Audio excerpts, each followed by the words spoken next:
Halo semuanya, perkenalkan nama saya Partisa Nugraini Foisepa dengan NIM 101009 24020 dan di sini saya akan menjelaskan materi semester 2 tentang aljabar linear. Nah, yang pertama ada matriks. Matriks apa sih matriks itu? Matriks adalah susunan bilangan atau elemen berbentuk persegi panjang yang disusun dalam baris dan kolom.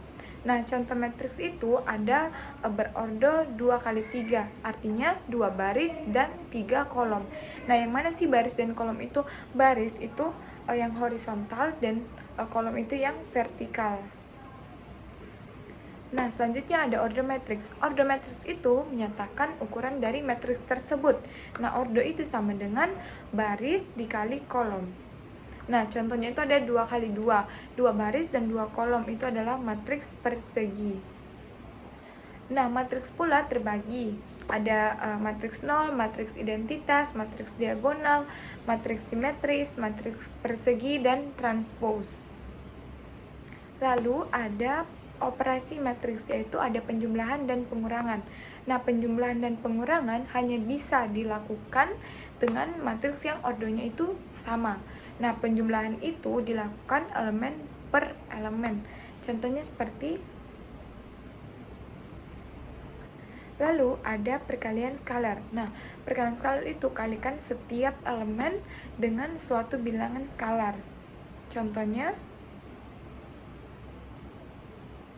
Lalu ada perkalian matriks. Dua matriks A dan B bisa dikalikan jika jumlah kolom A sama dengan jumlah baris B. Contohnya. Nah, ada juga transpose matriks, artinya kolom menjadi baris dan baris menjadi kolom. Contohnya adalah. Selanjutnya ada inverse matriks. Nah, inverse matriks itu hanya berlaku untuk matriks persegi dan tidak singular, atau determinannya tidak boleh sama dengan 0. Contohnya. Nah, saya akan memberikan rangkuman dari penjelasan saya yang tadi. Nah, materi selanjutnya adalah OBE. Apa sih OBE itu? OBE adalah 3 jenis manipulasi baris pada sebuah matriks yang tidak mengubah solusi sistem persamaan linearnya. Tujuan utama OBE adalah untuk menyederhanakan matriks ke bentuk yang lebih mudah untuk dianalisis, seperti bentuk eselon baris atau bentuk eselon baris tereduksi. Nah, lalu ada jenis-jenis OBE. Terdapat 3 jenis OBE. Yang pertama itu pertukaran baris, yang kedua perkalian skalar, dan yang ketiga penjumlahan baris. Lalu ada tujuan OBE. Yang pertama, menyelesaikan sistem persamaan linear atau SPL menggunakan metode eliminasi Gauss atau Gauss-Jordan. Yang kedua, menentukan nilai determinan dan inverse dari matriks. Yang ketiga, menyederhanakan matriks ke bentuk eselon untuk menentukan rank. Yang ketiga, yang keempat, mencari basis ruang dan basis ruang 0. Nah, ada pula nih catatan penting buat kalian. Jadi, OBE itu hanya dilakukan pada baris, bukan kolom. Lalu, operasi dilakukan tanpa mengubah solusi SPL-nya. Juga OBE juga digunakan dalam metode Gauss untuk mencari inverse matrix. Gauss-Jordan ya, untuk mencari inverse matriksnya. Nah, selanjutnya adalah pengertian determinan matriks. Determinan adalah sebuah nilai skalar yang dikaitkan dengan matriks persegi berukuran n kali n. Determinan memberikan informasi penting seperti yang pertama, apakah suatu matriks itu mempunyai inverse atau tidak. Yang kedua itu volume yang diubah oleh transformasi linear dan sifat sistem persamaan linear. Nah, untuk notasi matriks A, determinannya ditulis det dalam kurung A tutup kurung atau mutlak A. Nah, untuk matriks yang berordo 2x2 atau 2 baris dan 2 kolom, maka ditulis det A sama dengan AD dikurang BC. ABCD itu berarti AD dikurang BC. Nah, untuk matriks yang berukuran berorder 3x3 atau 3 kolom dan 3 baris, maka kita dapat menuliskan det A sama dengan AEI ditambah BFG ditambah CDH dikurang CEG dikurang BDI dikurang AFH. Nah, ada pula nih sifat-sifat dari determinan. Ini aku tunjukin. Nah, ekspansi kofaktor. Untuk matriks A berorder n kali n, kamu bisa menghitung determinan dengan menghilangkan baris dan kolomnya dengan rumus. Nah, apa sih hubungan determinan dengan inverse matriks?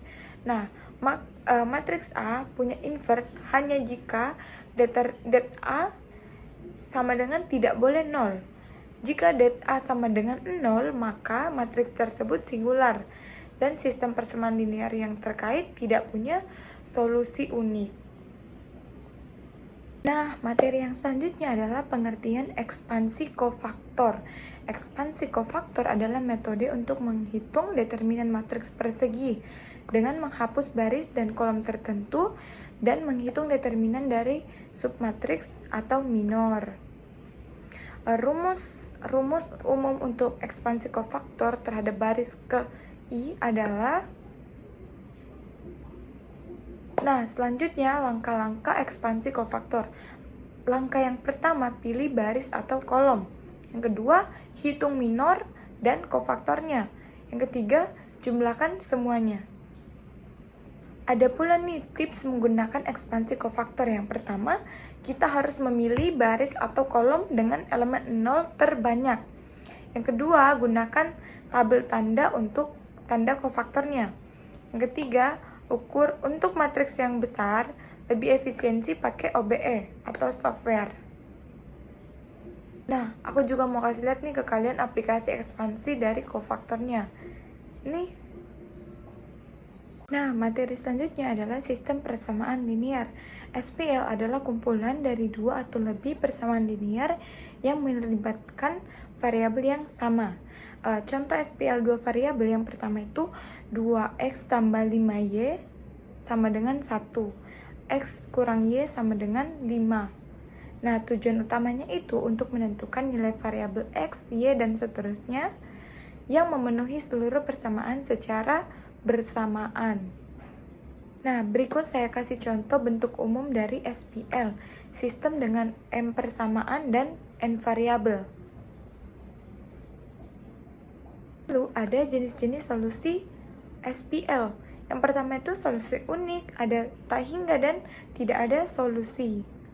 Dan juga ada metode penyelesaian SPL, itu ada metode substitusi, eliminasi atau menghilangkan variabel secara sistematis. Biasanya itu digunakan banyak dalam SPL 2 atau 3 variabel. Selanjutnya ada metode matriks, lalu ada metode Gauss eliminasi, ada metode Gauss Jordan, terus ada Kramer, dan saya akan ngasih ke kalian catatan tambahan dari materi ini. Nah, ada pula materi tentang pengertian sistem persamaan linear homogen. Nah, itu adalah sistem persamaan linear yang semua ruas kanannya sama dengan 0. Bentuk umumnya itu seperti. Nah, setiap sistem homogen selalu memiliki solusi trivial. Namun bisa juga memiliki solusi non-trivial tergantung pada rank dari matriks A atau matriks tersebut. Nah, jenis solusi SPL homogen. Semisal nih kondisi rank A dan solusinya. Nah, kondisi rank A ini rank A sama dengan n jumlah variabel, maka hanya solusi trivial. Kalau rank A lebih kecil dari n, maka tak hingga, termasuk itu non-trivial. Lalu ada geometri SPL homogen. Kalau dua variabel itu solusinya adalah garis melalui titik asal. Kalau 3 variabel, solusi adalah bidang yang melalui titik asal. Kalau n variabel berupa ruang vektor di subruang dari R pangkat n. Lalu ada pula langkah-langkah penyelesaian SPL homogen. Yang pertama, bentuk matriks augmented A tanpa vektor B karena semuanya itu 0. Lalu gunakan eliminasi Gauss atau Gauss-Jordan untuk menyederhanakannya. Yang ketiga itu tentukan peubah bebas kalau ada. Yang keempat, tulis solusi dalam bentuk parameterisasi vektor. Nah, saya kasih tabel ciri-ciri SPL homogen. Selanjutnya, saya akan menjelaskan tentang materi vektor di bidang dan vektor di ruang. Sebelumnya, kita harus mengetahui apa itu vektor.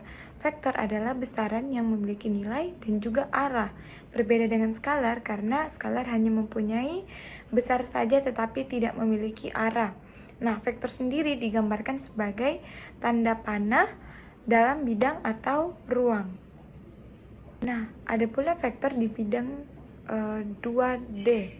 Nah, definisinya itu vektor di bidang adalah vektor dalam ruang dimensi R kuadrat dipresentasikan sebagai pasangan terurut. Vektor V sama dengan X dan Y. Nah, dalam notasi umum dituliskan vektor V sama dengan XI ditambah YJ. Ada pula operasi dasar dalam vektor itu. Yang pertama penjumlahan, perkalian skalar, panjang vektor, dan vektor satuan sebagai berikut. Nah, tadi kan ada vektor di ruang 2 dimensi, sekarang ada 3 dimensi nih. Nah, definisinya apa? Vektor di ruang adalah vektor dalam R pangkat 3 atau 3 dimensi.